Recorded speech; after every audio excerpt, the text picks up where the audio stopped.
Un hombre arruinó la carrera de mi madre y ella se suicidó. Yo sedujo a su hijo, lo enamoré completamente y luego desaparecí dejándolo destrozado. Nunca olvidó el día en que entendió que el hombre que había arruinado la vida de su madre seguía sonriendo en las portadas como si nada.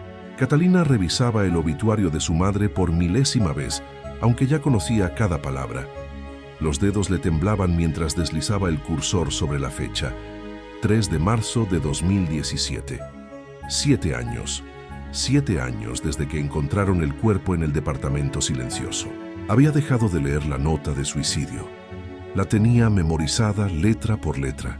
Lo que sí leía, obsesivamente, eran los artículos de prensa sobre Martín Vázquez, el hombre que demolió la carrera de su madre en una sola rueda de prensa. Ejecutivo inmobiliario, millonario, intocable. 7 años después, su rostro seguía siendo el mismo en las fotos, seguro, sonriente, sin una sola grieta de remordimiento. Catalina cerró la laptop. Las manos dejaron de temblar.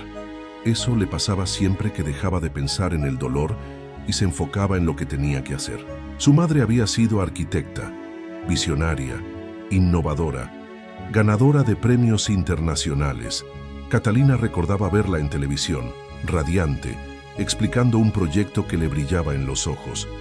En 2013 llegó la oportunidad más grande de su vida, un complejo residencial que prometía revolucionar la ciudad. El cliente principal, Martín Vázquez. Su madre trabajó 4 años en ese proyecto. Dormía en la oficina, olvidaba comer, invertía sus ahorros en maquetas, modelos 3D, innovación tras innovación. Catalina, que entonces tenía 19 años, la veía transformarse. Primero en una mujer obsesionada con la excelencia, luego en alguien consumida por la esperanza de que ese proyecto la llevaría a la cúspide. En 2016, llegó el día en que Martín presentó el proyecto ante la prensa. Solo que no estaba su madre. Él sabía que ella tenía una cita médica importante. Sabía que no podría asistir. Precisamente por eso, escogió ese día. En el escenario, Martín Vázquez habló del equipo, pero solo dio su nombre. Ajustó el micrófono, sonrió a las cámaras y vendió cada idea, cada línea del diseño, cada innovación, como si hubieran nacido de su mente. Cuando Catalina corrió al lugar, su madre ya estaba afuera, con la espalda apoyada en una columna, respirando entrecortado, como si le hubieran sacado el aire del cuerpo. No hubo plagio técnico, no hubo robo fácil de demostrar. Lo cruel fue otra cosa. Las pruebas desaparecieron, correos borrados, archivos sobrescritos, documentos con marca de agua de la empresa de Vázquez, como si el trabajo de su madre nunca hubiera existido. Cuando ella intentó reclamar autoría, los medios la etiquetaron como arquitecta resentida, acusadora vengativa, mujer que quería colgarse del éxito ajeno. Ningún despacho serio quiso contratarla después de eso. Fue un asesinato profesional, ejecutado con precisión quirúrgica. Un año después, incapaz de conseguir trabajo, agotados los ahorros y humillada públicamente, su madre se suicidó. Catalina oyó el ruido antes de verlo. Las llaves golpeando contra la puerta, el sonido reconocible de alguien peleando con la cerradura. Se levantó del sofá. Sus 30 años parecían pesarle como 50 mientras caminaba hacia la entrada. Era Daniela, su excompañera de piso, llegando del trabajo. Los ojos hundidos de quien escucha tragedias todo el día como trabajadora social. ¿Sigues aquí?, preguntó dejando la bolsa en la silla. Sí, respondió Catalina volviendo a la laptop. ¿Otra vez leyendo sobre ese tipo? Daniela conocía la obsesión. La soportaba. Las amigas verdaderas eran las que se quedaban incluso cuando ya no podían salvarte. Esa noche, cuando Daniela se durmió, Catalina hizo lo que llevaba tiempo perfeccionando: crear perfiles falsos, diferentes nombres, diferentes fotos, distintas historias. No eran un juego, eran simulacros, ensayos de una obra que llevaba 7 años escribiendo en silencio. 7 años de investigación paciente. Conocía el historial de negocios de Martín Vázquez, sabía de la separación reciente de su esposa, conocía el único resquicio en esa fachada de éxito: su hijo, Sebastián Vázquez. 28 años, fotógrafo, amante de viajes, libros de filosofía y proyectos sociales. Nada que ver con la rigidez de su padre. En fotos, su sonrisa no parecía ensayada. Sus ojos sí tenían grietas. Vulnerabilidad. Catalina abrió un perfil nuevo. Esta vez no era un ensayo. Esta vez era el inicio del plan. Foto. Una mujer joven, hermosa, de ojos verde claros y sonrisa suave, elegida entre cientos de imágenes libres. Nombre: Valentina Rojas. Ocupación: artista plástica. Biografía: amante de los viajes sin destino, las conversaciones que terminan a las 3 de la mañana y los libros que duelen. Cada palabra era un anzuelo diseñado para alguien como Sebastián. Entró a un foro de fotografía donde él participaba con frecuencia. Buscó una foto reciente: un niño jugando con una cometa en un barrio obrero, el cielo gris, pero la cometa roja destacando en medio de la pobreza. Catalina escribió: tu fotografía capturó algo que no sabía que me faltaba. Gracias por recordarme que la belleza todavía existe en lugares inesperados. Leyó el mensaje 3 veces. Era suficiente. No demasiado obvio, no demasiado frío. A las 2:47 de la madrugada, presionó enviar. Luego apagó la pantalla y se recostó con los ojos abiertos. Sentía la adrenalina correrle por la sangre. El corazón le latía rápido, no por miedo, sino por una sensación que no había vuelto a sentir desde que su madre vivía. Propósito. A la mañana siguiente, tenía una notificación. Sebastián había respondido, y Catalina sonrió por primera vez en mucho tiempo. 3 meses. Solo 3 meses le bastaron para convertir una conversación digital en una historia que parecía escrita por el destino. Sebastián no tenía idea de que Valentina Rojas vivía en la misma ciudad. No sabía que cada coincidencia estaba milimétricamente planeada. Al principio fueron comentarios breves sobre sus fotos, luego mensajes privados, después llamadas de voz, más tarde videollamadas, donde Catalina aparecía siempre con iluminación suave, un fondo neutro y una sonrisa que se sentía real. Él hablaba de la soledad de ser el hijo de un hombre admirado por todos y amado por ninguno, del peso de tener dinero, pero ningún propósito, de cómo odiaba el mundo empresarial. Catalina escuchaba, intervenía con precisión quirúrgica.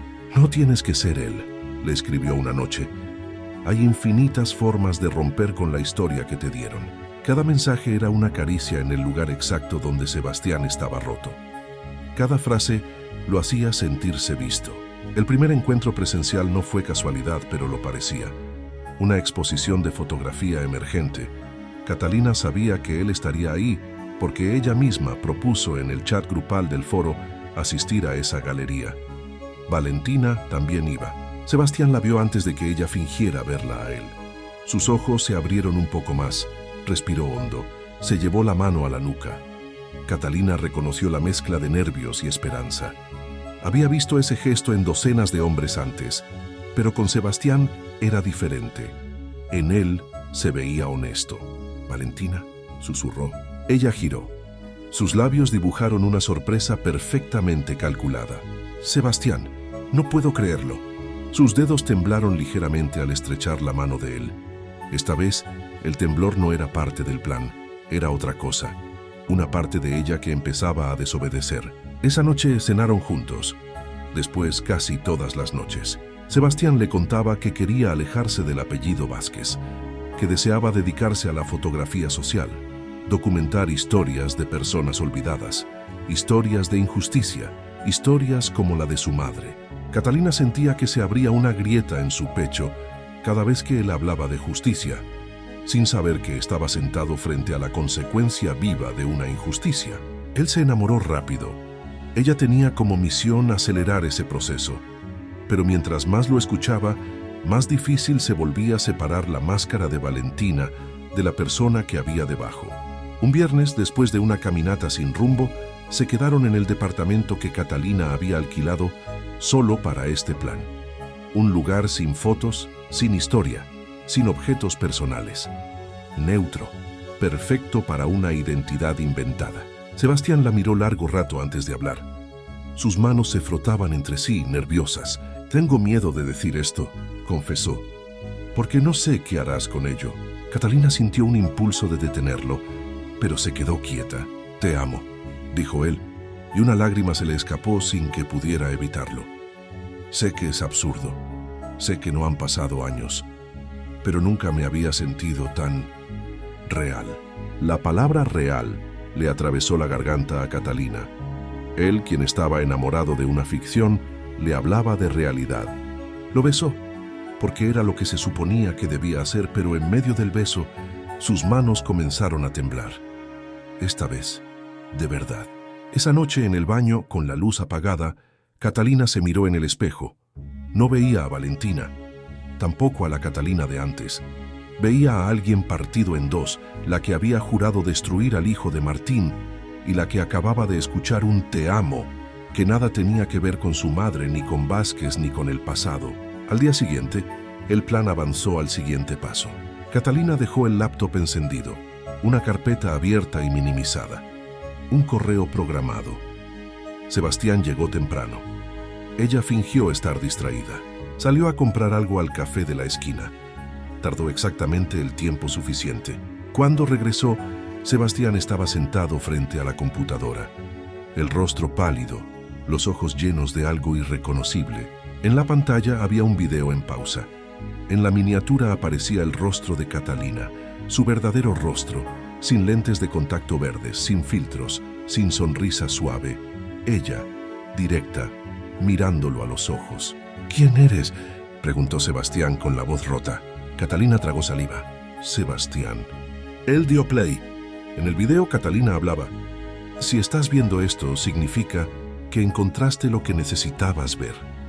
Mi nombre no es Valentina, es Catalina Méndez. Soy la hija de la arquitecta a la que tu padre destruyó hace años robándole su proyecto. Llevas 3 meses enamorado de alguien que nunca existió. Cada mensaje, cada palabra, cada encuentro fue parte de un plan para que sintieras una fracción de lo que él le hizo sentir a mi madre. Esto no es un accidente, es venganza. Sebastián miraba la pantalla, pero ya no veía el video. Sus ojos estaban vidriosos. ¿Esto es una broma?, susurró sin mirarla. Catalina quiso decir sí. Quiso reír, decir que era una performance, una prueba social, algo. Pero el silencio fue su respuesta. Él respiró profundo. 1, 2, 3 veces. Luego caminó hacia la puerta. No vuelvas a hablarme, dijo sin voltear. Nunca. La puerta se cerró con un golpe seco. Esa noche, Catalina no durmió. Al día siguiente, tampoco. Durante 3 días revisó compulsivamente las redes, el correo, los mensajes. Nada. Sebastián desapareció por completo. Nuevas cuentas, número cambiado, perfiles borrados. 3 noches después de ver el video, Sebastián fue encontrado muerto en su departamento. Su madre lo encontró. Un frasco de pastillas, un vaso a medio llenar y un cuaderno abierto sobre la mesa. Un diario. Catalina no se enteró de inmediato. No lo supo esa semana, ni ese mes. Solo supo una cosa. El plan había terminado. Y en lugar de sentirse victoriosa, se sintió más vacía que nunca. 2 años. Exactamente 2 años después de la muerte de Sebastián. Catalina vivía en otra ciudad, en un departamento pequeño donde casi no entraba la luz. Había cambiado de trabajo, de número, de rutinas. Había intentado esconderse de su propia historia, como quien se esconde de una sombra. El teléfono sonó a las 7:13 de la mañana. Un número desconocido. ¿Eres Catalina Méndez?, preguntó una voz de mujer firme, cansada. Catalina colgó. El teléfono sonó de nuevo. Volvió a colgar. A la tercera vez respondió. ¿Quién habla? Soy Martina Vázquez, la madre de Sebastián. El silencio que siguió no fue de segundos. Fue de años comprimidos en un solo instante. Se encontraron en un café de paso, en una ciudad donde ninguna de las dos tenía raíces. Martina era una mujer de alrededor de 60 años, con el rostro de Sebastián, pero endurecido, ojeras profundas. Las manos le temblaban apenas al sujetar la taza. Encontré el cuerpo de mi hijo, dijo sin presentaciones. Encontré el frasco, el vaso y el diario.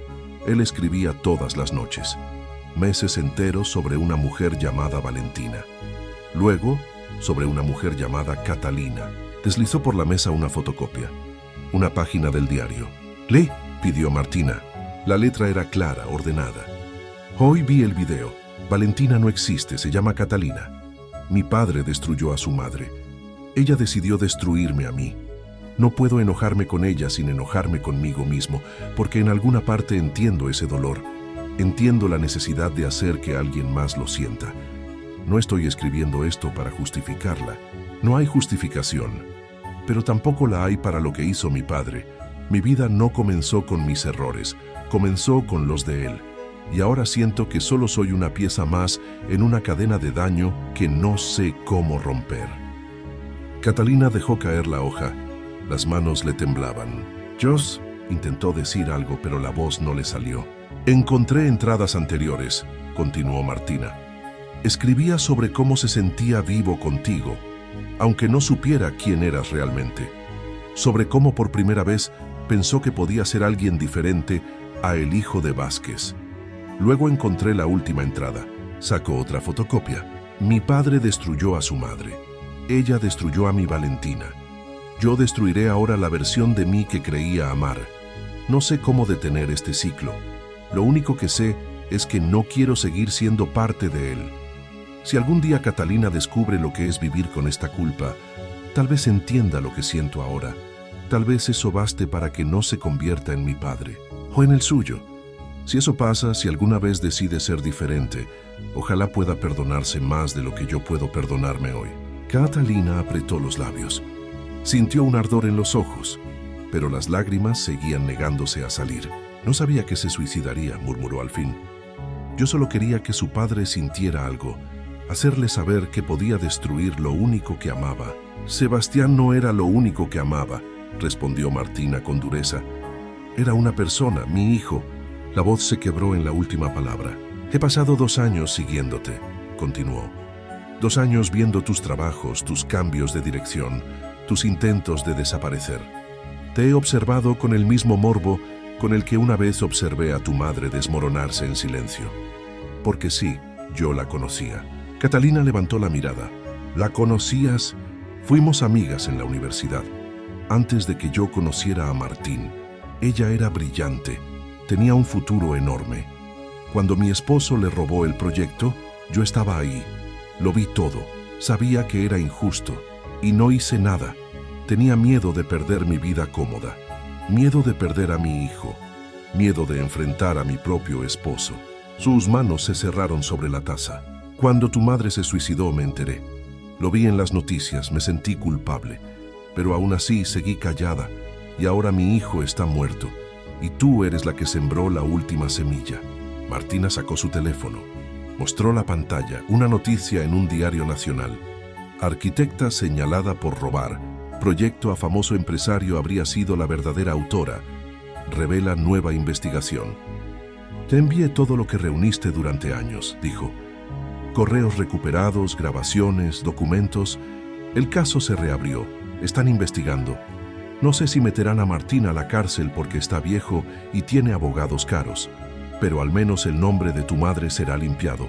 Eso ya está en marcha». Catalina sintió un vértigo extraño. Justo cuando la justicia llegaba, todo lo demás se había caído a pedazos. «Y también envié tus mensajes, tus planes, tu video al fiscal», añadió Martina. «Planteé una acusación por manipulación y daños psicológicos que derivaron en el suicidio de Sebastián. Podrías enfrentar cargos graves». Catalina sintió que el aire se hacía espeso. «¿Qué quieres de mí?», preguntó con voz queda. «Quería verte, saber si eras un monstruo o una persona rota como yo. Tienes 24 horas antes de que presente formalmente las acusaciones. 24 horas para decidir qué haces: huir, quitarte la vida o enfrentar lo que hiciste». Se levantó. Antes de irse, apoyó la mano en el brazo de Catalina. «Yo estuve en el lugar de tu madre y no hice nada. Tú estuviste en el lugar de quien podía haber detenido este ciclo y elegiste empeorarlo. La diferencia es que tú todavía puedes hacer algo con lo que te queda de vida». Martina se fue. Catalina se quedó sola en el café, rodeada de gente que reía, trabajaba, vivía. Personas que no sabían que, en una mesa del fondo, alguien acababa de enfrentar la suma de 3 generaciones de decisiones cobardes. Buscó la noticia en el teléfono. El nombre de su madre, en letras grandes, por fin asociado a la palabra injusticia y no a locura. Su madre finalmente era reconocida.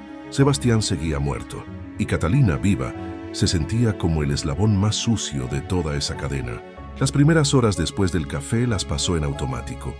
Caminó sin rumbo, entró a un hotel sencillo pagando en efectivo, se tiró en la cama y se quedó mirando el techo. Martina le había dado 24 horas, pero el peso no era el de un plazo legal, era el de una decisión moral. Podía hacer lo mismo que su madre, rendirse. Podía desaparecer, cambiar de nombre, de país, seguir usando su inteligencia para esconderse. O podía hacer lo que nadie había hecho por su madre, enfrentar la verdad a la luz del día. A las 11:47 de la noche, marcó. «¿Daniela?» Su amiga tardó en responder. Sonó con sueño, pero al escuchar la voz de Catalina se enderezó. «¿Catalina? Pensé que estabas desaparecida. ¿Dónde estás? ¿Qué pasa?» «Hice algo terrible», dijo Catalina con una calma antinatural. «Necesito que llames a la policía. Quiero que les des la dirección de este hotel. Y cuando te pregunten, diles que quieres declarar contra mí, que tienes correos, copias, notas, todo lo que alguna vez te mostré del plan contra Sebastián». Daniela no habló durante varios segundos. «¿Estás segura?» «Por primera vez en mi vida», respondió Catalina. La policía llegó 40 minutos después. No hubo persecución, no hubo resistencia. Catalina abrió la puerta antes de que terminaran de golpear. Levantó las manos. Se dejó esposar sin protestar. La confesión duró 2 días. Catalina habló con detalle. Explicó cómo había estudiado a Martín, cómo eligió a Sebastián, cómo diseñó el perfil de Valentina, cómo planeó el video, cómo calculó cada movimiento.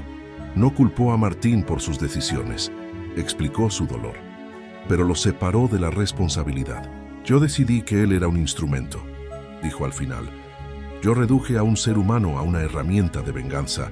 Nadie me obligó. Los fiscales tomaron nota. Los abogados discutían.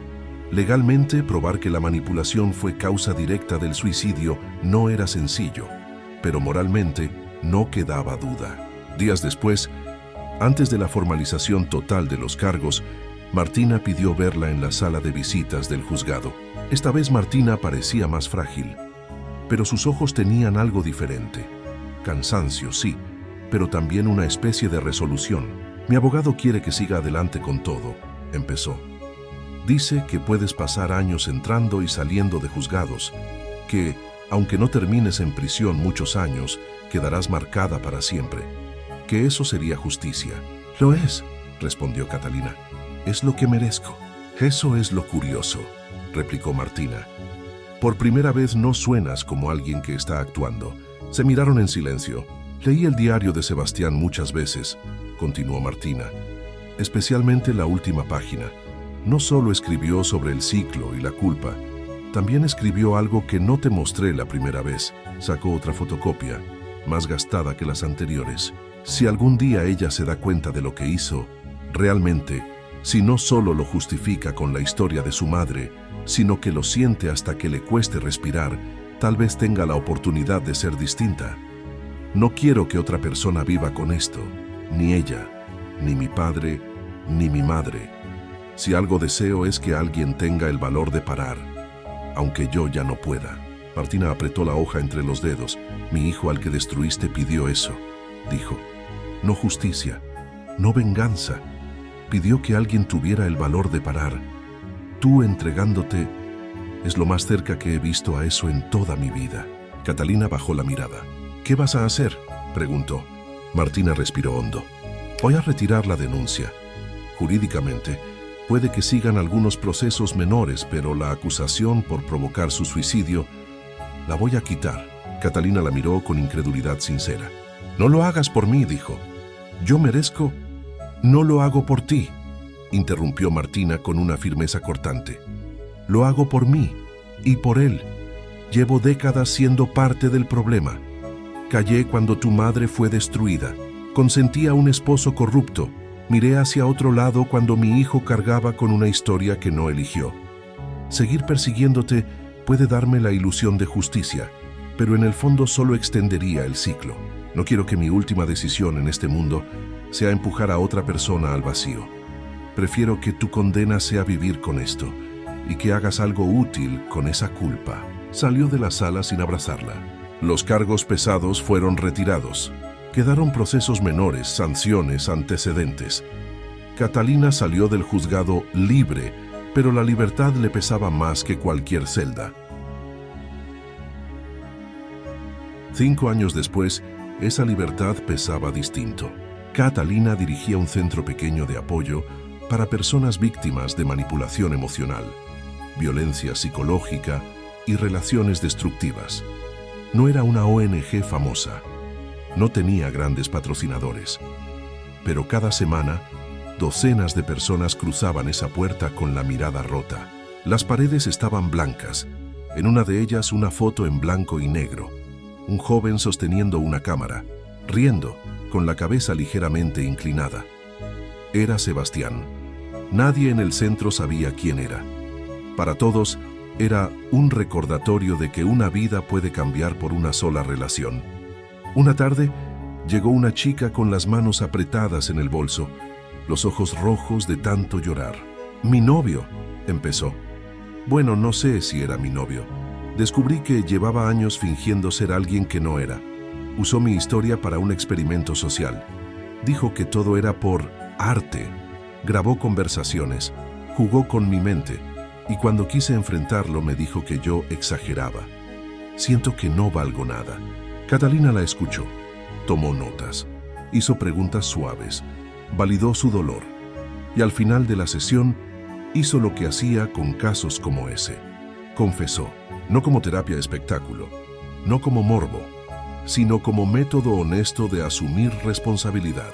Te entiendo, dijo despacio, no por libros ni cursos. Te entiendo porque fui la persona que te hirió. No a ti, pero sí a alguien más. Fui esa que jugó a ser otra persona para destruirlo. Y esa decisión arruinó 2 vidas, la suya y la mía. La chica la miró sorprendida. Luego lloró con más fuerza. No solo por sí misma, sino por la imagen de alguien que había sido verdugo y ahora vivía como sobreviviente del daño que causó. Al despedirse, la chica le agradeció.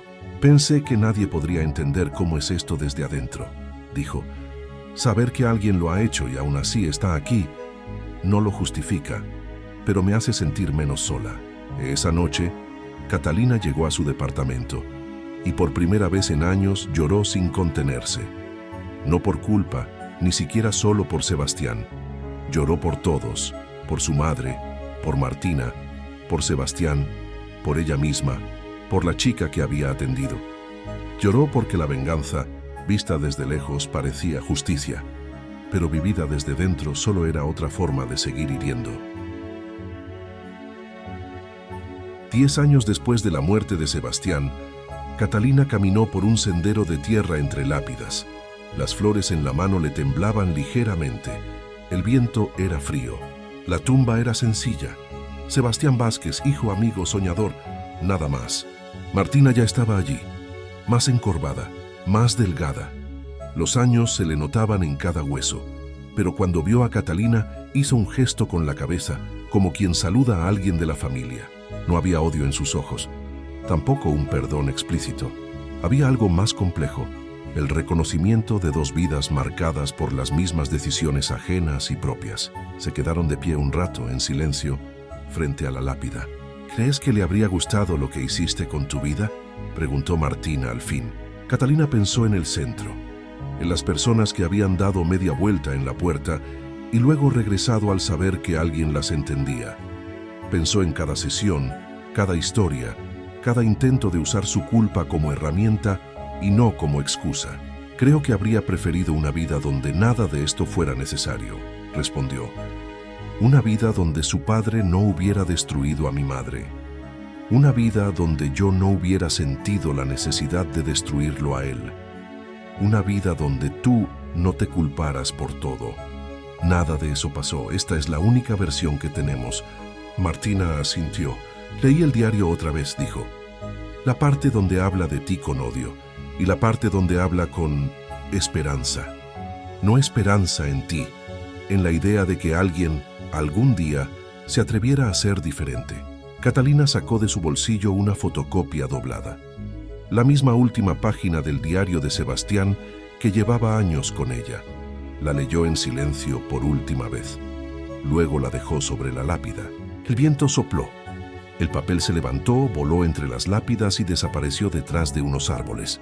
¿Crees que el ciclo se detuvo?, preguntó Catalina sin apartar la vista de la tumba. Martina apretó su mano. No, los ciclos nunca se detienen solos. Lo único que cambia es lo que hacemos cuando nos toca decidir. Tú pudiste seguir destruyendo. Decidiste otra cosa. Yo pude seguir persiguiéndote hasta el último día de mi vida. Decidí otra cosa. Eso no arregla el pasado, pero evita que el futuro sea igual de sucio. Catalina respiró hondo. El aire frío le llenó los pulmones. No estaba perdonada. Sabía que no. Tal vez nunca lo estaría del todo. Pero había algo que tenía claro. Por primera vez, el dolor de su madre, el de Sebastián, el de Martina, el suyo, no se estaba usando para hundir a alguien más. Se estaba usando para sostener a otros, para que nadie más tuviera que escribir en un diario sobre un ciclo que no sabía cómo romper. Se quedaron así un rato más en silencio. No como enemigas, no como familia, como dos mujeres atravesadas por la misma historia, decidiendo cada día ser un poco menos parecidas a quienes las habían dañado. Cuando se alejó del cementerio, Catalina no se sintió libre. Se sintió responsable. Y por primera vez, esa palabra no le pareció una condena, sino la única forma digna de seguir viviendo.